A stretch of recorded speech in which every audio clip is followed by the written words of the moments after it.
बिस्मिल्लाहिर्रहमानिर्रहीम।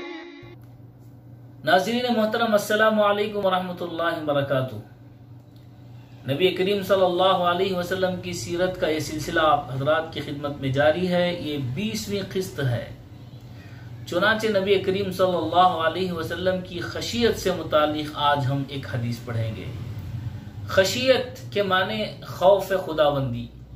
नबी करीम सल्लल्लाहु अलैहि वसल्लम हज़रत अब्दुल्लाह इब्न शकीर रज़ी अल्लाह तआला अन्हु की रिवायत के मुताबिक बराबर फिक्र में मुब्तला रहते और इस्तिग़राक़ की कैफियत होती, यानी नबी करीम सल्लल्लाहु अलैहि वसल्लम आखिरत की फिक्र में और अल्लाह रब्बुल इज़्ज़त की मारिफत में, आपकी ज़ात की पहचान में नबी करीम सल्लल्लाहु अलैहि वसल्लम गौर फिक्र में रहते।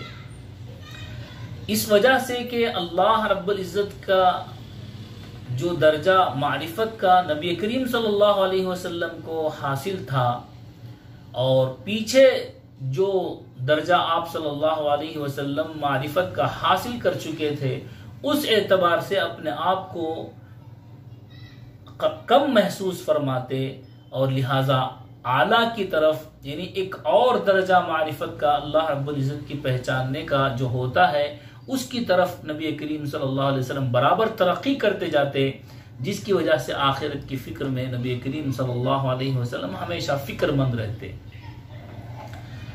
बरअक्स उसके हम सबको आज फिक्र दुनिया सवार होती है कि हम कल क्या खाए हैं और आज हम क्या खाएंगे और आइंदा क्या खाएंगे, कल हमारा जो है जिंदगी का तर्ज और तरीका कैसा था, हमारा आगे क्या होना चाहिए। नबी करीम सल्लल्लाहु अलैहि वसल्लम की सुन्नत यह है कि फिक्र आखिरत हम पर सवार किया जाए। ये दुनिया तो चंद रोज़ा है, ज़रूर जो मुक़द्दर में अल्लाह ने रोज़ी लिखती है वो मिलकर रहेगी। जो आदमी दुनिया ही के फिक्र में गमगीन हमेशा रहता है, उसका फिक्र, उसका बोलना, उसका सोचना सिर्फ दुनिया के एतबार से होता है। एक हदीस में आता अल्लाह ताला उसको दुनिया ही के हवाले कर देते हैं।